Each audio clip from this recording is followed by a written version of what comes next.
Hey everybody, Preston here, aka Godzilla Hawk, and I am the General Manager for SmackDown, and I'm going to be giving you guys my final SmackDown of 2016, SmackDown pay-per-view I should say, for 2016. Of course, the General Manager of Raw will be giving out his very soon, so you can check that video out on Global Smith Entertainment.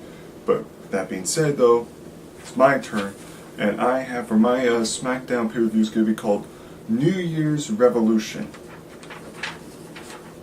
So we'll get started right now. Just to point out, New Year's Revolution was my favorite pay-per-view of all time. I love the name, I love the set and everything. I really hope they bring it back one of these days. The opener is going to be for the SmackDown Tag Team Championships. We got the Revival, the current champions, versus the Usos.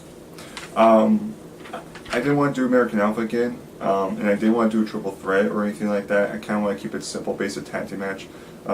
Gives the Revival some new opponents to kind of freshen things up a little bit so it doesn't get too stale. I think this will be a pretty solid opener, and the Revival will go over and continue the reign as champions. Next match, we got Dolph Ziggler versus Kevin Owens. We've seen this match plenty of times. We know these guys can pull up a pretty good match. Excuse me. But Kevin Owens feels like he's getting really mad due to the fact that he has been on pay-per-view so much and he's been losing.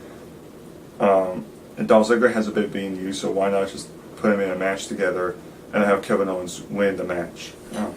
Beat Dolph Ziggler to kind of springboard Kevin Owens up a little bit higher card, because Kevin Owens is a main event type guy.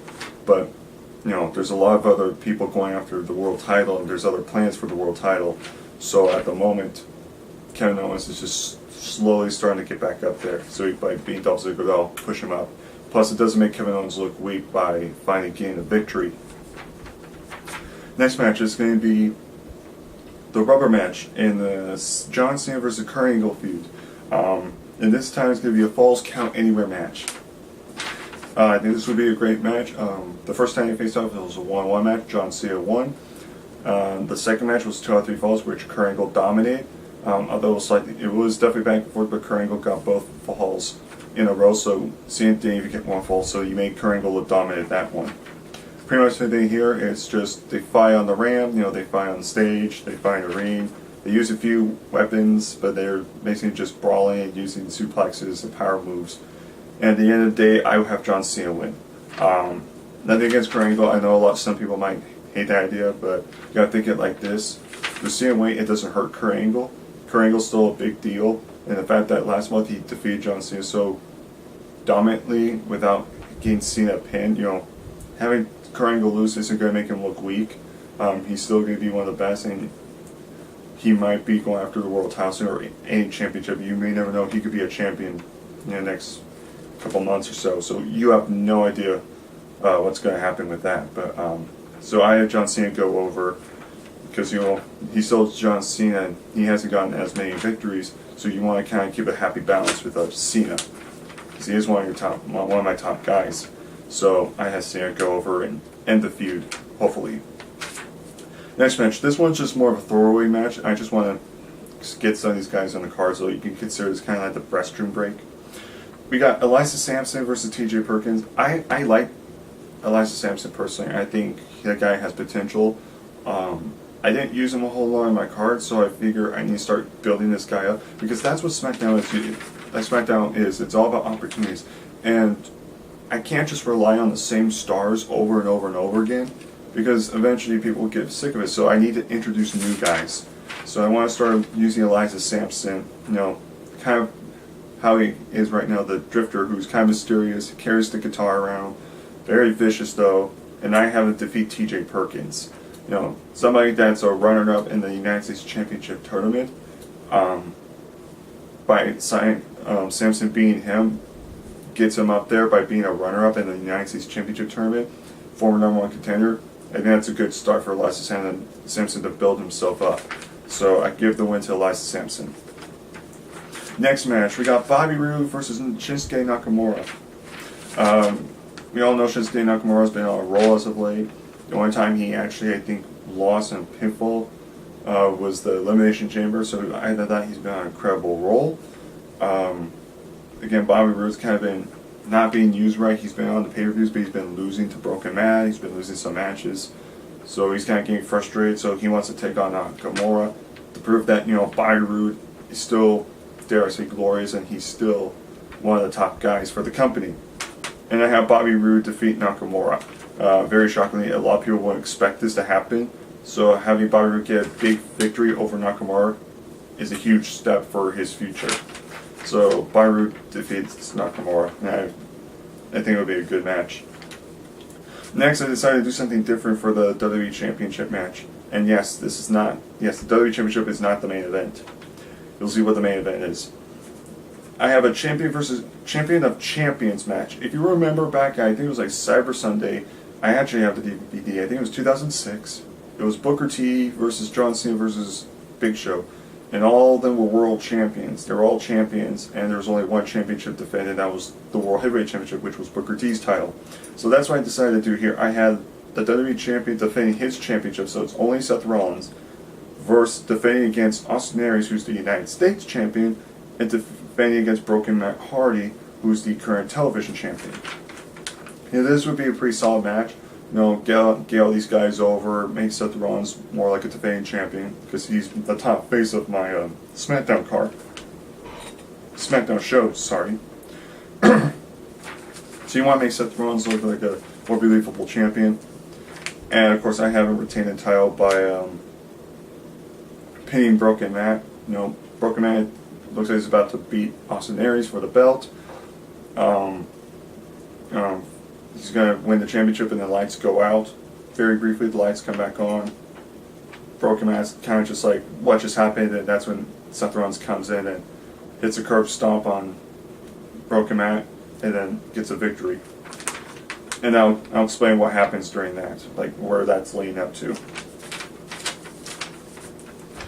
Next, and then the main event. This one, I've decided to do this one. Keep in mind, I plan this card months in advance. So when you hear the results of this, you're going to think it's just one big coincidence. It's really not, okay?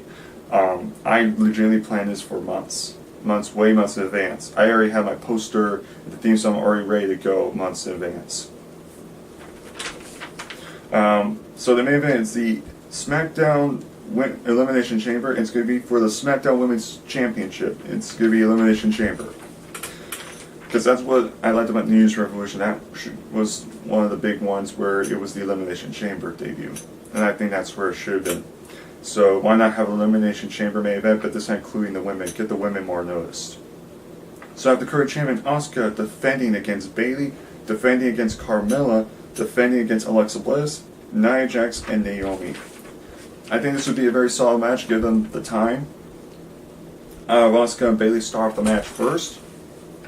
Then I would have Naomi come out next. Then, after that, the fourth person coming out would be Alexa Bliss. Then it would be Nia Jax, and then Carmella last. Naomi will be the first one eliminated. Then I would have Nia Jax be eliminated due to a double powerbomb, like from the top rope, by Asuka and Bayley and Carmella. Pioneer, and then Alexa Bliss doing the the Twisted Bliss, I believe they call it, off the top of the chamber onto Nia Jax, which they eliminate Nia Jax after that. Comes out 4. Carmella then is eliminated by Bayley, and then Bayley and Asuka are going at the roll, and then Asuka ends up getting a roll up on Bayley. Asuka just barely survives, and out of nowhere, roll up by Alexa Bliss, grabs the tights, 1, 2, 3. Alexa Bliss is the new champion. I think this would be shocking, and I think it would get a lot of people talking. Alexa Bliss is a talented athlete, and I feel like I should have used, doing this way, she's being used a lot more. Everyone would expect Asuka to go over, or possibly Bayley, maybe even Nia Jax, but nobody else. So having Alexa Bliss win would be a big shock, but also leave the fans happy. So that's how I would have it. Alexa Bliss becomes the new SmackDown Women's Champion. for that. So that is my New Year's Revolution card. I want you to just comment down below. Tell me what did you think about the card. What do you think was match of the night for you? Do you agree with my card? Do you disagree with my card? Don't forget to also comment about, did you like my poster, custom made poster I did? And did you like the theme song for it, which was called Emotionless. So check that song out. I love that song. But other than that, I guess I'll see you guys next time. I believe the next one will be Royal Rumble, so we'll see what happens there. But other than that, thank you guys for watching this video. Take care of my peeps, and I'll talk to you guys next time.